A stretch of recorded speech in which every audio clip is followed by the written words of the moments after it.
Issue 81.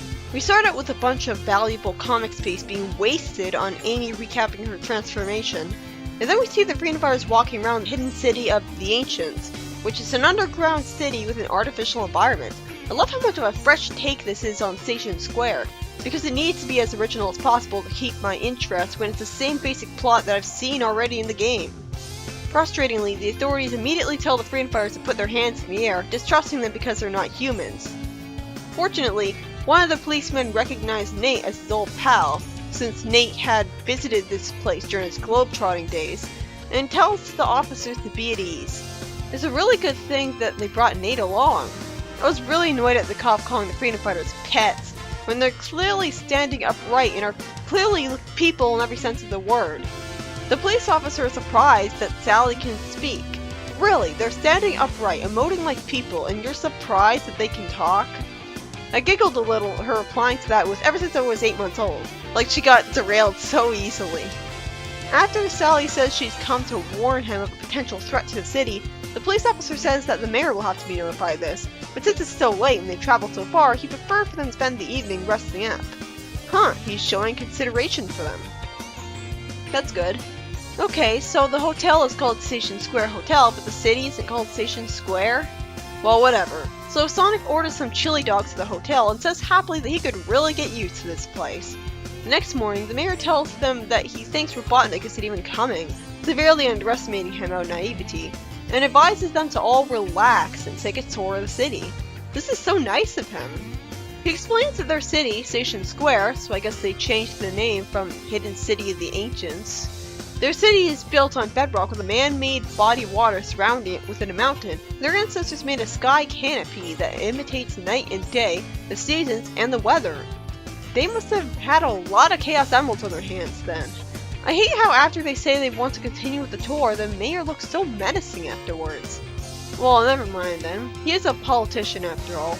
Sonic and Tails go off on their own, but Amy does too, thinking that she's old enough that she doesn't need a babysitter. Why are her friends treating her like she's old enough for that when she clearly isn't? She just looks it.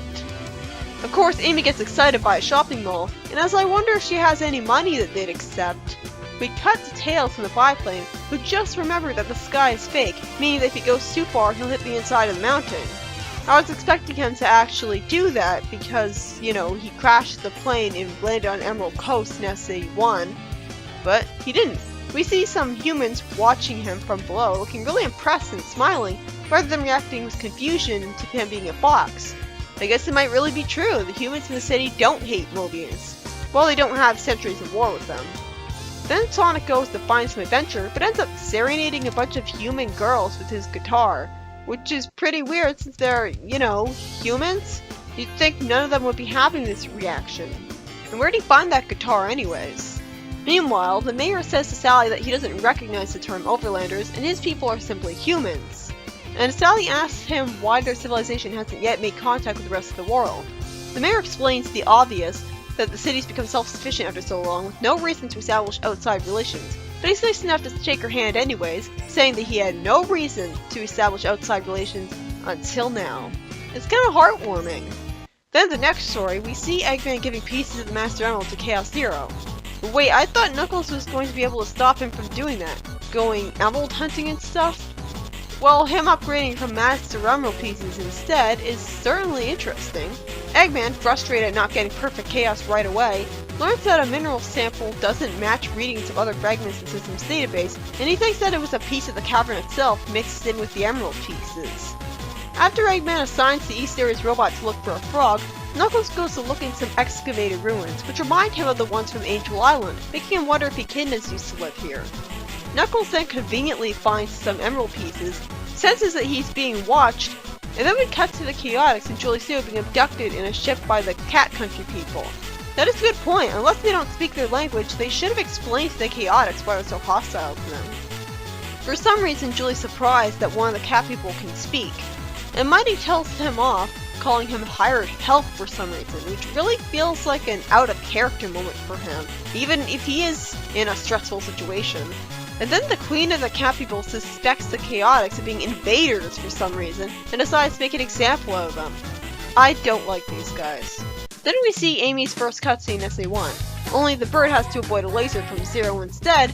Amy, for some reason, thinks the line where she asked the bird if he got captured earlier when she's supposed to be talking to the bird, and Amy smashes the robot, so I guess it wasn't Zero after all, by magically summoning a hammer for the first ever time. I guess she felt powerless and wished that she'd have a hammer, and the Ring of Acorns had given that summoning power to her earlier. Maybe it realized that she wanted to be stronger and more capable, so it gave her that magical power. Still not enough to make me feel like she counts as having a special power though. So after she defeats the robot, another robot shows up.